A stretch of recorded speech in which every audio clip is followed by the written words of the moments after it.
Assalamualaikum dear students. So today a very important application of Kirchhoff's second law, or we can say Kirchhoff's voltage law, will be discussed, and that application is the Wheatstone bridge.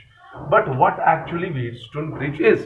बेटा ये actually क्या है, इसमें एक ऐसा method है, experimental एक instrument है, इलेक्ट्रिकल एक डिवाइस है जिसमें हमें बेटा तीन रेजिस्टर्स की रेजिस्टेंस नोन होती है और the fourth one is unknown, but with the help of this bridge we can find out that unknown resistance. So Wheatstone bridge कुछ नहीं है, it is just the arrangement of four resistors in which three resistors are known and the fourth one is unknown. So इसमें क्या होता है, these four resistors they form a bridge known as Wheatstone bridge. Now आप arrangement को अच्छी तरह से देखो बेटा. This P it is the resistance 1, but इस रेजिस्टेंस को स्टैंडर्ड रेजिस्टेंस बेटा कहते हैं. Why it is known as standard resistance? Because yes it is fixed. अच्छा, ऐसे ही जो Q लिया है it is also standard resistance, that is it is fixed. But ये जो R है it is the variable resistor. मैंने बताया था वेरिएबल रेजिस्टर को रिहोस्टैट या रेजिस्टेंस बॉक्स कहते हैं. But there is a difference between rheostat and resistance box. Difference ये है कि जो रिहोस्टैट है इससे आप continuous values of resistance adjust कर सकते हो, कोई भी वैल्यू आप उससे एडजस्ट कर सकते हो. लेकिन रेजिस्टेंस बॉक्स में जो वैल्यूज होते हैं दे आर डिस्क्रीट. आप एडजस्ट कर रहे हो, आप रेजिस्टेंस को वेरी कर रहे हो बट डिस्क्रीटली, डिसकंटिन्यूअसली. बट रिहोस्टैट से आप कंटिन्यूअसली वेरी कर सकते हो, आप कोई भी वैल्यू वहां पे रख सकते हो, you can adjust it. But resistance box it takes discrete values, rheostat takes continuous values. So this is the basic difference between a resistance box and rheostat. तो यूजुअली एक्सपेरिमेंट में हम, अगर आप मीटर वायर ब्रिज देखोगे वहां पे हम resistance box use करते हैं. ठीक है. So here P is standard resistance, Q is a standard और fixed resistance, R is a variable resistor. Variable resistor के होने से क्या होगा, जब आप इस रेजिस्टेंस को चेंज करोगे उससे यहां पर करंट चेंज हो जाएगी. ठीक है बेटा.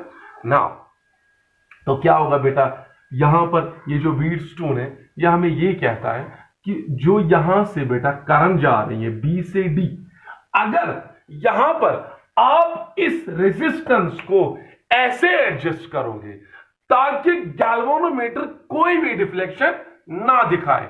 सो देखो, when you adjust the resistance उससे क्या होगा, you are actually adjusting the current. When you are adjusting the current you are actually adjusting the potential drop. तो उससे क्या होगा, मैं ऐसे इस रेजिस्टर को एडजस्ट करूंगा ताकि इस आर्म में B से D तक जो आर्म है वहां से कोई करंट फ्लो ना हो.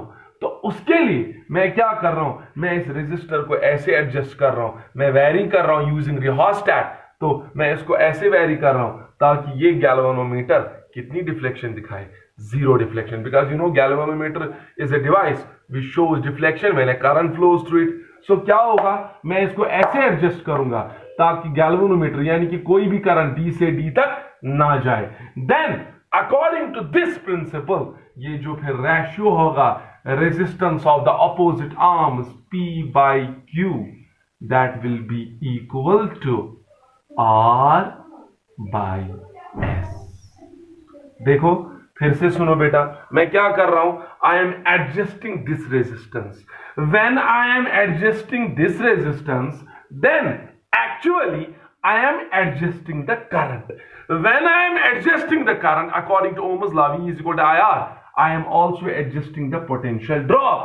तो मैं क्या कर रहा हूं, देखो बेटा A पॉइंट पे इस रेजिस्टर का भी यही पोटेंशियल है, इसका भी यही है. लेकिन जब करंट यहां से जाएगी तो D पे कुछ पोटेंशियल आएगा और जब यहां से भी जाएगी B पे कुछ और पोटेंशियल होगा. लेकिन मैं क्या कर रहा हूं, मैं इस रेजिस्टर को ऐसे एडजस्ट करूंगा ताकि जितना पोटेंशियल का फॉल along this path हो जाए उतना ही पोटेंशियल फॉल यहां से हो जाए. जैसे मान लो बेटा यहां पे पोटेंशियल है 3 वोल्ट, तो यहां से मैंने रेजिस्टर को ऐसे एडजस्ट किया कि फॉल हो रहा है 1 वोल्ट का, तो यहां कितना पोटेंशियल आ गया, 2 वोल्ट।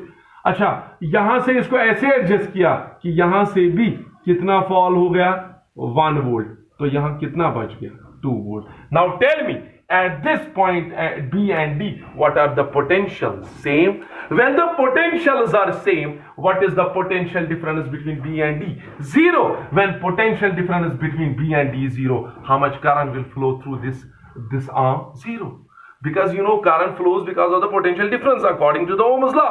But आप क्या कर रहे हो, आपने इस रेजिस्टेंस को ऐसे एडजस्ट किया, आप क्या कर रहे हो, आप करंट को ऐसे कंट्रोल कर रहे हो ताकि जितना पोटेंशियल का फॉल ए से बी हो जाएगा उतना ही पोटेंशियल का फॉल ए से बी हो जाए। ए पे ऑलरेडी दोनों का कॉमन पोटेंशियल है, लेकिन जब करंट यहां से गई पोटेंशियल विल फॉल। कितना फॉल मैंने दिखाया, 1 volt. So how much is the potential at B, 2 volt. तो यहां से भी कितना फॉल होना चाहिए, 1 volt. What is the potential at D, 2 volt. So potential at B and D are same, so therefore potential difference is 0 across B and D, no current will flow. Then according to this principle, Wheatstone bridge principal क्या है, जब आप इस resistor को ऐसे adjust करोगे, because this is a variable resistor, इन 4 resistors में से एक रेजिस्टर वेरिएबल है, और उस वेरिएबल रेजिस्टर को हम ऐसे एडजस्ट करेंगे ताकि गैल्वेनोमीटर कोई भी डिफ्लेक्शन नहीं दिखाए। और उस दौरान हम क्या कहते हैं, व्हेन गैल्वेनोमीटर शोज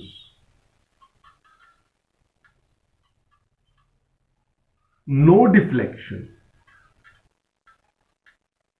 या 0 deflection, then bridge is said to be balanced. Then bridge is said to be balanced. Then bridge is said to be balanced.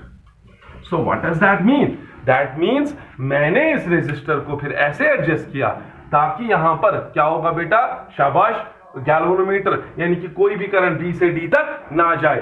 कैसे एडजस्ट करूंगा, ताकि जितना पोटेंशियल फॉल ऑफ पोटेंशियल जितना ए से डी हो जाए उतना ही फॉल ऑफ पोटेंशियल हो जाए ए टू बी। तो बी और डी पे सेम पोटेंशियल फाइनल आ गया, potential difference 0, no current will flow.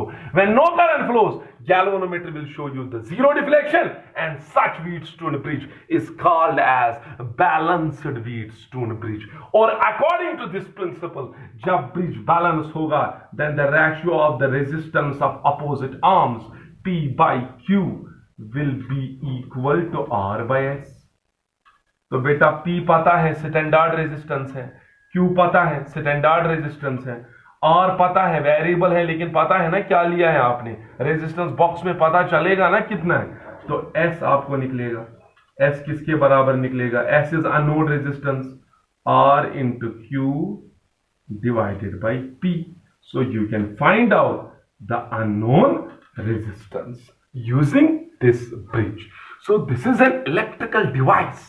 This is an electrical device which is an arrangement, actually an arrangement of 4 resistors in which 3 resistors are known and the 4th one is unknown. And while balancing this bridge, we can find out the unknown resistance by this formula, R into Q by P. R is the resistance of variable resistor, Q is the standard resistance, P is the standard resistance. But question board में आया था, state and prove Wheatstone bridge principle. Now we are going to show it as proof. I am going to show you the proof of Wheatstone bridge. देखो बेटा,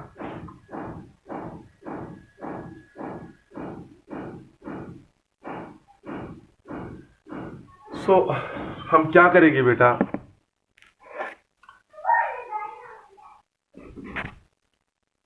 यहां पर suppose battery से it provides a potential difference E, current बेटा I यहां से निकाल रही है। Now tell me at this point what will happen to the current. Suppose यहां से बेटा क्या हो रहा है, यहां से करंट I1 निकल रही है, ठीक है, तो यहां से कितनी करंट बच गई, I minus I1, exactly, because अगर I करंट यहां गई, I1 यहां से जा रहे हैं, तो रिमेनिंग करंट जो है वो यहां से जाएगी। What is the remaining current, I minus I1. Now at this point B, again the current will divide because there are 2 paths, and suppose this key is closed है, तो बताओ मान लो अभी ब्रिज बैलेंस नहीं है, तो गैल्वेनोमीटर से जो करंट निकल रही है से it is I subscript G, current through galvanometer. Then यहां से I1 आ रहा था, यहां से IG गया, तो यहां से कितनी करंट अब जाएगी, I1 एंटर हो रही है, IG यहां से लीव कर रही है, तो यहां से कितनी लीव करेगी according to Kirchhoff first law, I1 minus IG, सीधे बात है। यहां से अगर 10 एम्पियर आ गई, यहां से 3 गई है, तो यहां से 7 जाएगी। सो नाउ यहां देखो आप I minus I1 and IG both currents are entering the junction, so what will be the amount of current leaving the junction, I minus I1 plus IG। Okay, तो ये करंट्स को मिलाओ, देखो ये दोनों करंट्स एंटर हो रही है, तो लीव कितनी करेगी, देखो बेटा ये ऐसे लीव करेगी, I minus I1 plus IG plus I1 minus IG, I1 cancel, IG cancel, तो यहां से वापस I करंट एंटर कर रही है towards negative terminal. So this is how you can apply the Kirchhoff's first law. यहां से I1 यहां, तो I माइनस I1 यहां पर डिवाइड फिर से हो गई, IG is the current going through galvanometer, the remaining current will go through C, then this current and this current is entering the junction, these two currents will add up and both the currents will leave the junction, they will form a current of I minus I1 plus IG। फिर ये current और ये current मिलके सम करके देखो वहां I आएगा, you can check it। now prove कैसे करोगे, हमें प्रूव क्या करना है, what is the proof, we have to prove that when the bridge is balanced then ratio of the opposite arms are equal। so prove कैसे करेंगे, I will apply KVL। तो क्या करना है बेटा, इसमें लूप लेंगे, एक तो ये वाला लूप लेंगे और ये वाला लूप लेंगे। so let us take the rotation here clockwise, here anti-clockwise, it is your choice, there is no issue in it। so let us apply। so मैंने पहले बताया KVL की एक इंपॉर्टेंट एप्लीकेशन है कि इससे हम व्हीटस्टोन ब्रिज प्रिंसिपल प्रूव कर सकते हैं, इससे P/Q is equal to R/S prove कर सकते हैं। देखो बेटा, apply KVL to closed loop ABDA। देखो बेटा ये ABDA, this is the closed loop. So you know, आपको पता है सेल के नजदीक अगर रोटेशन, अगर आप पहले फेस कर रहे हो नेगेटिव को, then you have to take the EMF of that cell negative. अच्छा, रेजिस्टर के अक्रॉस अगर सेंस ऑफ रोटेशन और करंट की डायरेक्शन सेम, पोटेंशियल ड्रॉप